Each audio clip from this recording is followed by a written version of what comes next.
Hi everyone, welcome to Soap Scoop, the Inside Soap podcast. We've got it all. We've got Mark Fowler Jr.'s return in EastEnders. We've got the Debbie and Carl revelation. Can you believe it? And we've also got the Whodunnit mystery of who killed Ray. So that's where we're going to begin, Johnny. Who killed Ray? I mean, there's so many suspects. Who killed Ray? Celia's dog? I'd like to know where he is. I'd like his alibi. Well, yeah, they're really going for this, aren't they? In true Emmerdale fashion, no whodunit is straightforward. So this entire week is kind of given over to flashbacks, maybe flash forwards, flash dance, flash what you used to clean your kitchen with. I don't know, all kinds of flashes. What I am going to say is that we've already had a curveball in this. That Graham has rocked up in the village in the kind of flashback to Ray's final hours. So is Graham Ray's killer? That's what I'm thinking at the moment. I mean, we have been given like a list of suspects, I guess. You know, it is, Marlon, Rhona, Laurel, April. Like, there's all these people who feasibly could do it, but Emmerdale loves a curveball. I mean, the golden rule with whodunits and soap, right? It's never the list of suspects we get given. It's never the nice, moody promotional picture where they're all kind of staring at the camera. It's got to be someone else. No, and it's got to be someone else. It's got to be a shocker.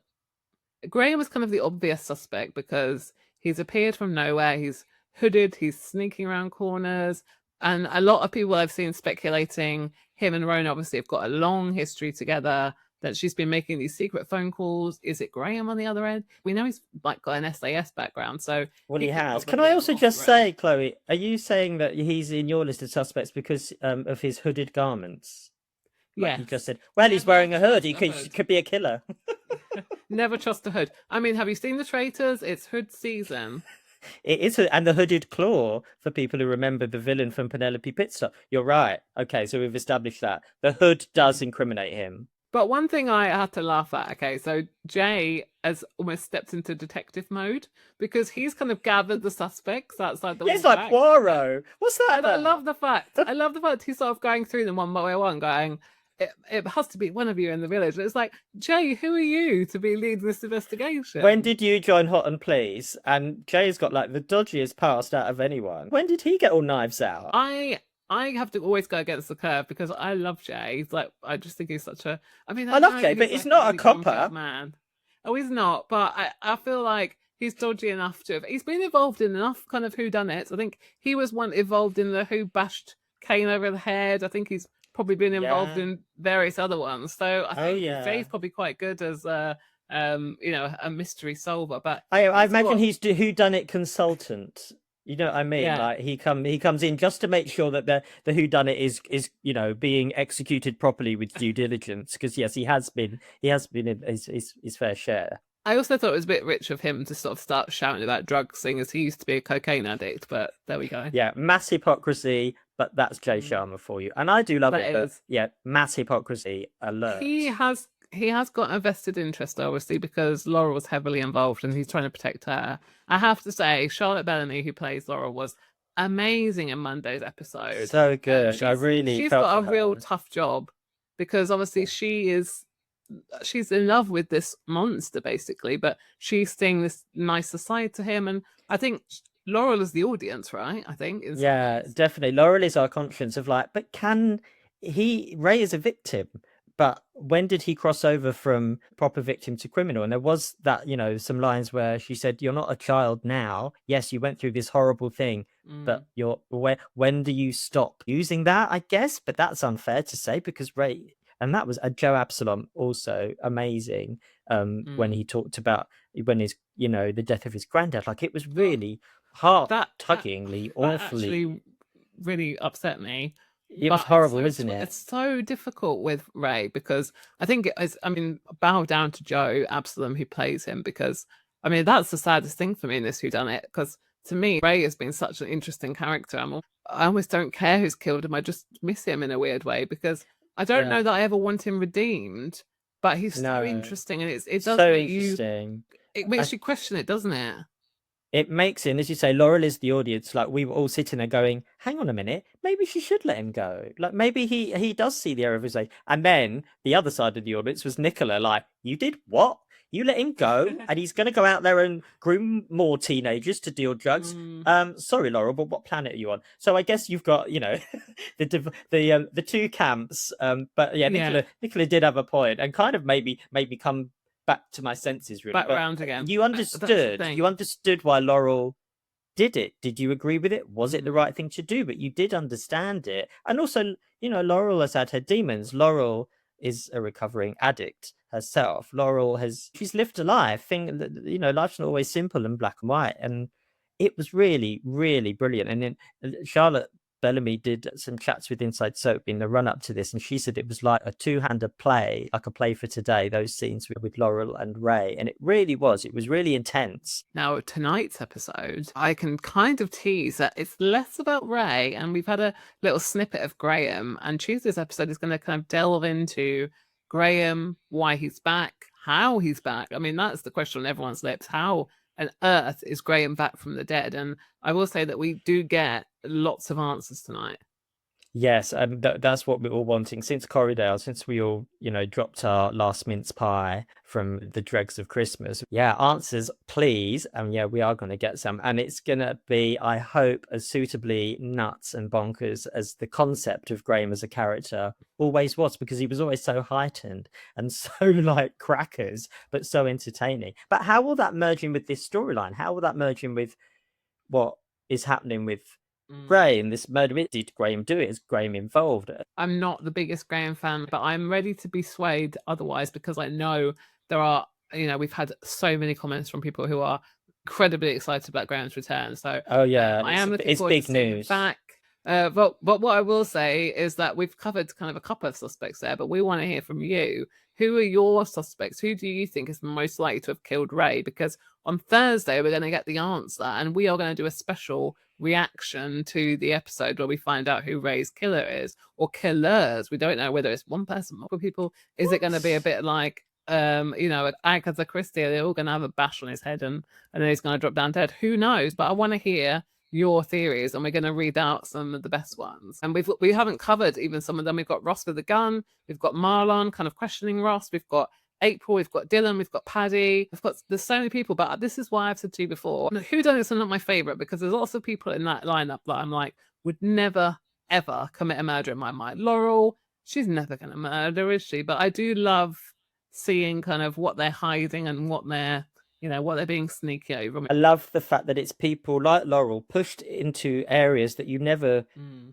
thought they would be pushed into, and facing true dilemmas. Lovely Laurel, who's everyone's friend, being pushed into this like crazy world and this crazy dilemma. I really like the emotional stakes of the Ray Whodunnit, and everyone's motives. Everyone's motives are really emotional, and really, how on earth, if this was real life, would you get through this? How would you navigate it? I like the fact it's regular people like Marlon, Laurel, Rhona, April. This time last year, you would never have thought they would, be in a situation. But the story's built up so brilliantly. I'm enjoying it. I am like keeping track of what day it is, what time it is. Is it Christmas? Is it Pancake Day?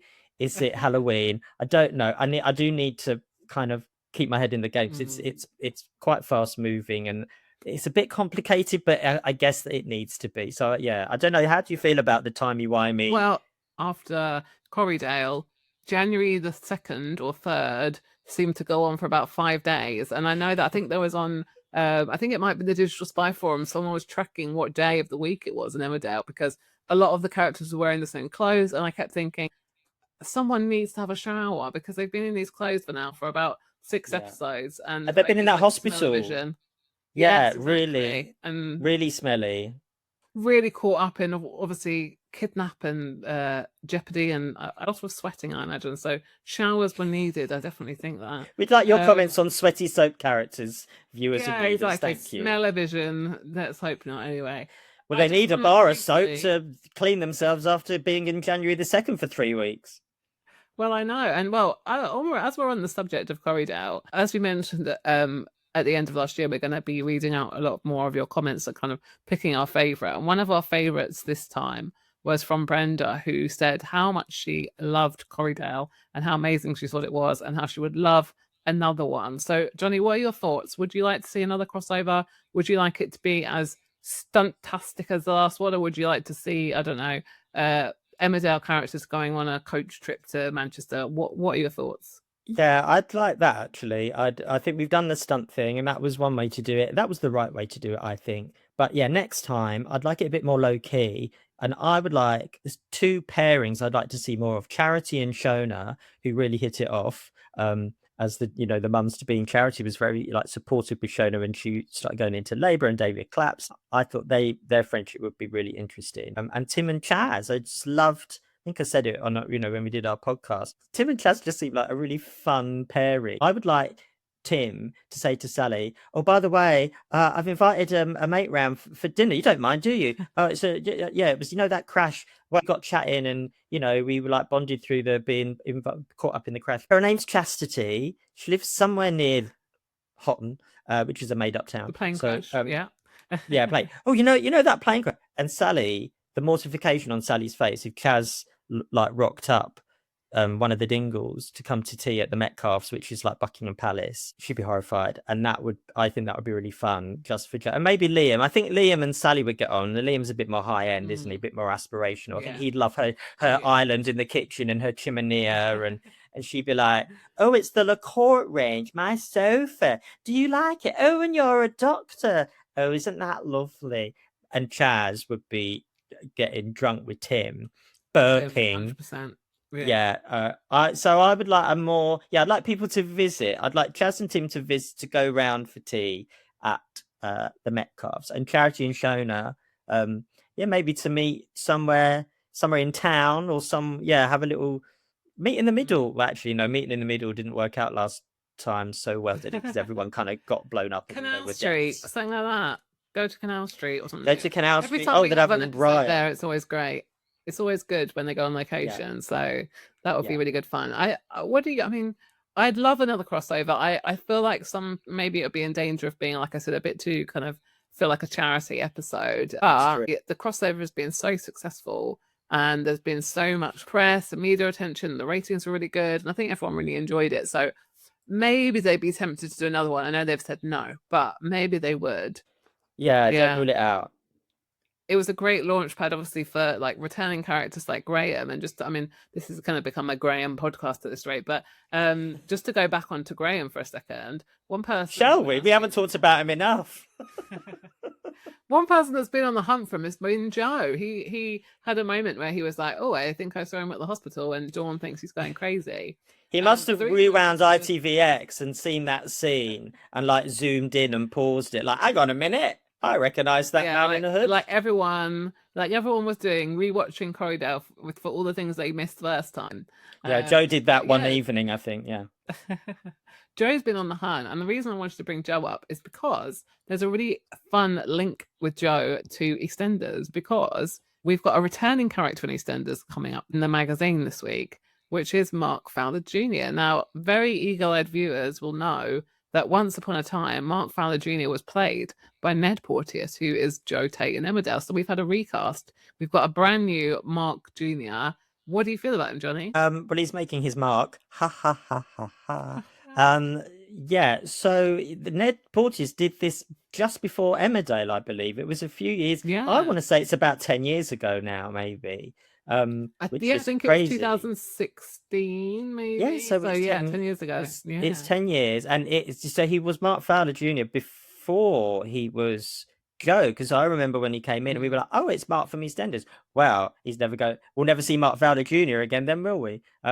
So yeah, he kind of was the blueprint. He wasn't in it for very long. He did meet Grant, like Mark and his dad actually met. They were almost like ships in the night, because Grant left just as Mark found out that he was his dad. So that's still up in the air, which is very exciting as a potential thing for EastEnders to explore in the future, should Ross Kemp ever return. And we know he's returned before. So the question is, could he return again? Would he want to? But really exciting to have some new, I guess almost a new character, because we haven't seen much of him. So it's pretty much a blank slate. He is. We didn't really see a lot of him when Ned did it. Like he established, he was this kind of young, quite cocky, sure of himself, quite handsome, quite athletic and action man. Like I feel like this Mark 2.0, I guess. He's got a bit of swagger, he's got a bit of suaveness. We also now know that he was the mystery man in the flash forward, that we like. There was so much in the flash forward that we were like, what's going on? And there was this guy standing with the Beals out in the square. I think Max was like arguing with Ian, and like the Beals and the Brannings all seemed to be assembling. And you'd notice there was this other guy standing with Peter and Ian who had a line maybe, but we were like, well, who's that? And I think we've all been like kind of wondering. So it turns out that that's Mark Fowler Jr. So I really like that we've got some Fowlers, some heritage characters. Obviously, he's a bit of a blank slate, but we've had Vicky back for nearly a year now, having Mark back as well, her brother. It's exciting to carry on that legacy of that clan, the first family of EastEnders, really. But I think he's a bit of a bad boy, though. He's half Mitchell, half Fowler. So I think there's a Mitchell bad boy side that we're going to be seeing. Yeah, well, we're going to see him with Phil in this kind of opening scenes. And we know from the magazine this week that he is telling some porcupines about why he's back. But we can't reveal why he's back exactly. But he tells Vicky he's back for the trial, which is kind of, on the surface, very nice, supportive brother. But yeah, thanks, bruv. Why he's back. It's not why he's back, though. So it's going to be causing a bit of trouble. We can see from the pictures that he's a bit battered and bruised. So there's something going on there, and he's been up to they're going for a very kind of like Tom Hardy, stocky action hero, like you say, character, which is going to be interesting, which feels like they're leaning more towards him going to the Mitchell side. Very much so. And the Mitchells, maybe they need some more Mitchells, don't you, as well as the Fowlers, that they feel slightly depleted. I think Mark is going to be fantastic. And one thing I'm quite excited about, which is maybe a bad thing to admit, but it felt like, to me at least, that maybe there's something in the flash forward going on between him and Lauren. Which definitely. I know people might be upset because Lauren and Peter are like a lovely couple. They've got 2 kids. But it's a bit dull for Lauren, isn't it? Let's be honest. I think if I said this before in the podcast, I kind of see Lauren and Peter as Ken and Deirdre, or Sally and Kevin, like on, off, ultimately stay together, but maybe they'll stray, because it is quite boring being married to Peter Beale, I imagine. And Lauren's got a lot of her dad in her. Lauren has got the self-destruct button and the wandering eye. She can't help it. And yes, I do. I wouldn't mind some affairs in that marriage, because I think ultimately they'd always be drawn back together. So yeah, the flash forward, it's all kind of making sense now, because Lauren was either acting shifty because she is working with undercover police for reasons unknown, or she's cheating on Peter. Knowing Lauren, she's probably cheating on Peter. So yeah, definite affair vibes. I don't know whether you noticed as well some of the framings of the shots where they had like Lauren and Peter hugging, and then a kind of like blurry Mark in the background as like the third party. I thought if they are going down the affair route, it's a very clever way of hinting. Very clever. You've been forensic, Chloe. I'm loving this. You've been Poirot. How many times have you watched that flash forward now? I've watched it a couple because like you, I'm so intrigued about the what's what and the who's who, and all the little clues that were dropped in, like things that weren't revealed. Like they didn't actually say that Kat and Alfie still own the Vic. It was just the owners were called they, and we don't know who that they are. Yes, and I didn't clock that. Somebody said that to me afterwards, and I didn't clock it. And it's what's not revealed that is what's not revealed, exactly. Like, why has Nicola got beef with Chelsea? Why is her ankle broken? Nicola's ankle, I was the most intrigued. That was my big takeaway. Why is Nicola's ankle broken? There's also a blasted window or broken window in the Vic. There's the baby that Jack's looking after. Denise is absent. Like the baby. And also, did Nicola talk about the baby for a second? Well, babies, because Nicola's also. Oh yeah. Where's Nicola's baby? Did Nicola have her baby? Like, is that Nicola's baby? Has Nicola given it away? I don't know. Like, lots of intrigue, but yeah, there was a baby in the Branning house. Yeah, and as far as we know, Jack's we don't know whether Jack's got ownership, parentage, or he's just looking after. It's baby Ethan, so We don't know who baby Ethan belongs to, but I No, know but Jack did obviously, seem to be, because Jack said something like, "Now there's him to look after." Like as you say, yeah. it falls to Jack for some reason. So So we is think it? it's probably a baby Branning. We think. Think so? Yeah. Somehow related to the Brownings. And we've seen, I know there's been a lot of speculation this week because we've seen Penny, obviously Jack's daughter, go on a date with Vinny, or not going to, well, they went on a date last week. And they're kind of an unusual pairing and kind of have come out of the blue. Now, obviously, this baby is fairly newborn in the new year. So it Yeah. needs to So be, without going down this route, but conceived fairly soon. So do we think that maybe the baby is Penny's? it could be Penny's. That's a good point, actually, because yeah, her and Vinny did seem to come out of nowhere. I mean, Penny needs a plot and Vinny needs a plot, so I'm here for it. That's a good shout. But then there's Amy. Amy is a great character, been a bit quiet. She had loads of good stuff a few years ago with the self-harming and all of that. And the therapy when we saw Roxy Mitchell briefly back from the dead. Amy and Penny probably are your best bets, unless Jack, because Jack's a naughty boy and a bit of a dog, he might have had a bit of a fling outside of the marriage, and maybe he's got someone else on the square pregnant, and they've had the baby and given it to Jack and said, well, he's your responsibility. I don't know who that would be, but didn't he? Yeah, he didn't look. I mean, it was New Year's Day. I probably looked worse. Well, I look worse than Scott Maslin, obviously, my entire life. But yeah, it was beyond that hangover because it's New Year's Day. Like things were bad. Maybe just needed some paracetamol and some orange squash or something and a fry up. My question for you though: who do you think is the bride? Who is the bride? I keep changing my mind. I did think Chelsea, and I think Chelsea has been quite a popular choice. Linda and Max, I can really see actually trying to make a go of it for Annie's sake and settle down. And, they've both got sad relationship history. There is a child there to make a go of. And if 2026 is Max's year of trying to make it all right, Annie's his last hope at being a proper dad, from early on. So I feel like it's that almost a double bluff that it's too obvious, but it does make the most sense that it's Linda. But Chelsea, I feel, is interesting and it's different, and you won't. How on earth is that going to happen?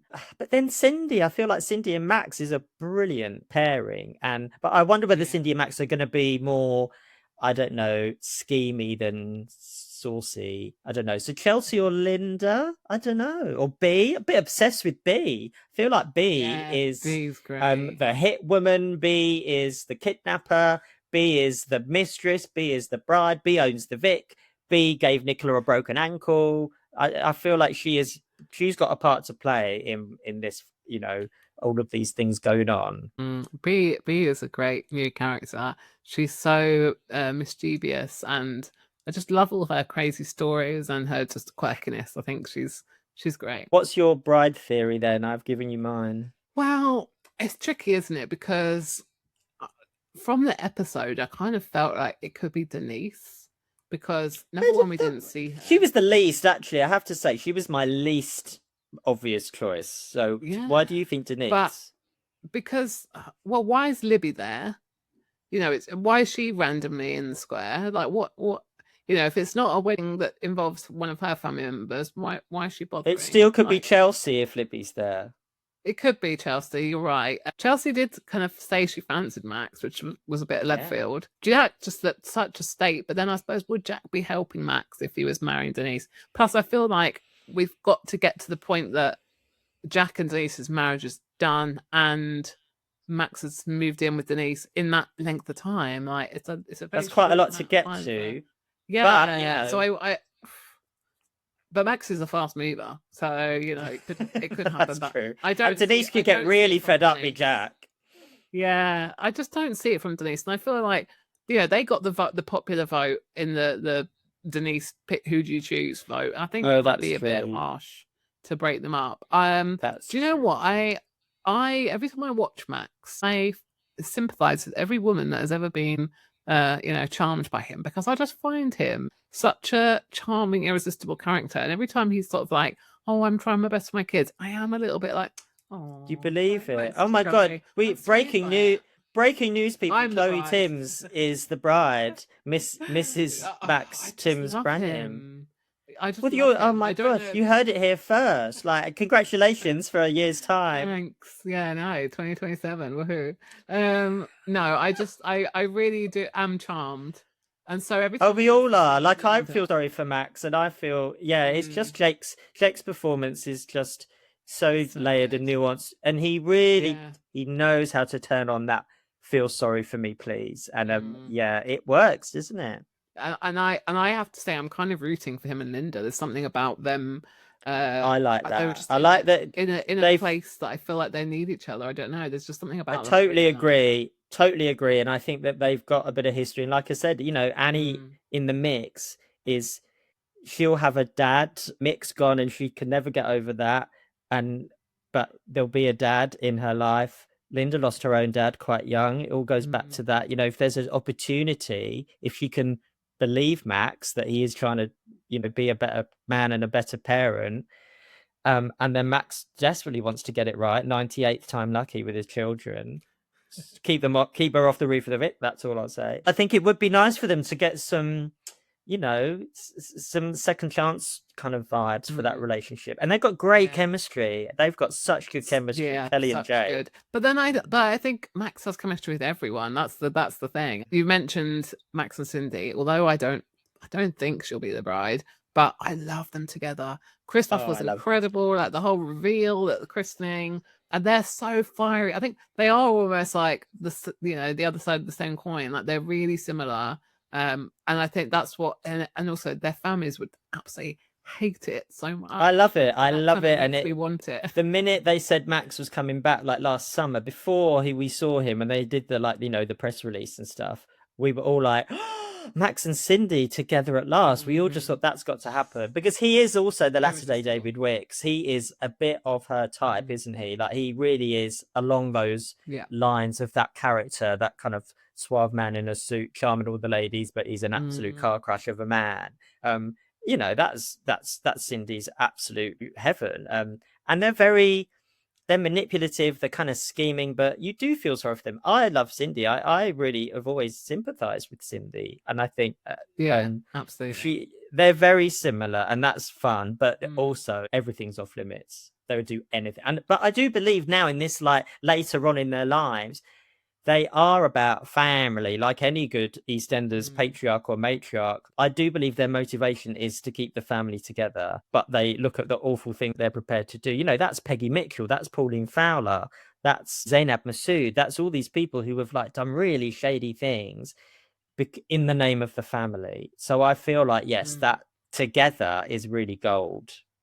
Well, while we're on the subject of family, we're going to move over to Weatherfield. What a revelation last week. Debbie is Carl's mother.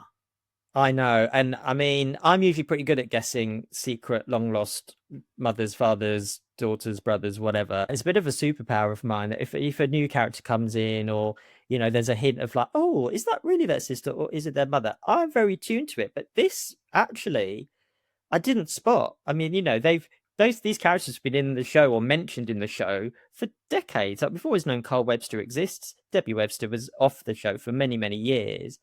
I never joined the dots until recently. Somebody did start to speculate a little while ago that this could be the case. I thought, oh, that could work, because there's a lot we don't know about all the time Debbie spent off screen, and Carl's life. He was always, Kevin's going to visit his brother in Germany when Mike Lavelle wanted a holiday. But yeah, but doesn't it make this whole story even better? This is such a great storyline, and we're loving Debbie and the dementia and all. It's so well done, but it's become very soapy, and I mean that in a positive sense. It's become really dramatic emotionally on so many levels now that we know this secret. So I'm loving it. But did you guess? Like, your soapy spidey sense is I'm pretty worse good. than you. No, I'm worse than you when it comes to twists. I really am. Like, I have to be bashed over the head with it before I realise what the twist is going to be. I did see a lot of speculation, and as soon as I did, I was like, I don't know whether this is true, but it would be wonderful if it was, just because it adds so many layers to this future dementia storyline for Debbie, because you've got obviously this big secret that she's going to want to tell him. She's not going to want to die without him knowing, but at the same time, she knows that that's going to explode the family. It probably is going to cause more chaos for Carl. Yeah. But she's also And going what to would lose he that do? Would he memory. let her go down? Like, already he's sitting back and letting her, you know, thrown her under the exploding minibus. But if he knew, would he then come clean that he, you know, he did move her into the driver's seat and all of that like that? Yeah. It's more when he Or would he finds feel out that betrayed? exactly, yeah. Well, is he going to just think, well, you've lied to me my whole life, so you can rot in prison? Or would he be like, oh my god, I can't let you do that. Even arch villain Carl Webster, even I can't let this happen. But either way, you could kind of buy either reaction. So I can't wait. I just can't wait for him to find out now. And then for Kevin Yeah. and there's extended family that it's great. Like, it's not the first, you know, you ate my mother, yes I am twist, obviously, but it is very, it's come at a really clever point of the storyline. Yeah, and I think it works really well because Debbie's so motherly and protective towards him anyway, and she really you saw that from the moment he arrived that she was just so grateful for him to be back in their lives, and that's why she's letting him walk all over her basically. But I just love the fact that this, you know, the memories and secrets are so entwined, and it's not. I think we were all worried about having Debbie go through dementia and it being a really kind of sad and kind of prolonged misery storyline, but actually adding the secret into it just makes it so much more layered. And you've got this, you know, this secret could destroy the Websters, it could make Carl go on a rampage. I know Carl's very divisive as a character and he's a scumbag, but I think he's a fantastic character to watch, and he's so I think there is a soft side in there which is very, very, very deep. Yeah, and The this will bring secret it is going to make him, yeah. this will bring it out, and this will make him, whatever happens to Debbie, whatever, you know, we know sadly the day will be coming where Debbie will not be around, and we don't know what Carl's future is. But this, for the future of Carl as a character, there's loads to mine, isn't there? This changes him and defines him forever, which is really interesting. And one thing I did want to bring up, which is this whole story is kind of centered on now, is this bizarre conclusion that everyone's come to that Debbie's the reason that Billy's dead and the whole crash was her fault. Well, as far as I'm concerned, the blame lies with John Sugden and Becky Swain. Why aren't Yes. people blaming, you know, those characters? Add that to the rap sheet for Becky Swain. She's really gone down for 12 years. Yeah, I don't know why. I don't know why they're not, because they started this whole thing, frankly. Someone needs to go back like Joe Tate and watch Corriedale again, because then they'll see the truth. Yeah, it's slightly, you know, a bit harsh. Bit harsh on Debbie. Yeah, I please think tell it's a shame everyone in because Corrie to watch Corriedale again. I think it was a bit of a shame as well because I've been thinking that Summer has been like incredible throughout this aftermath of Billy's death. I know it was heartbroken for her, but slapping Debbie was just a step too far. No, I don't like that. I really feel for Summer, and you're right. Harriet has been really, just really real grief, and that poor character's been through so much anyway. But don't go slapping Debbie Webster. Sorry, Summer. That is a step too far. See me in my office. I need a word. Yeah, I mean, we just love Debbie. It's like a Debbie support group, this podcast. It's been an incredible week again of episodes, and January, who'd have thought that, you know, we're already so excited for the year to come and all the soaps, they're all absolutely on fire. We want to know what your theories are of who killed Ray. What do you think about the twist with Carl and Debbie? Did you guess it? And what are your thoughts on the flash forward? Who's the bride? Who's the baby? We want to know all your theories, and we're going to be reading some out next time. But on Thursday, we're going to be dealing with this big whodunit mystery. It's finally revealed who killed Ray. And you come and watch us on Thursday. We'll be reacting to that, and you can tell us your thoughts on who killed Ray. But until next time, thank you for watching Soap Scoop. Like, subscribe, tell all your soapy friends, and we'll see you next time.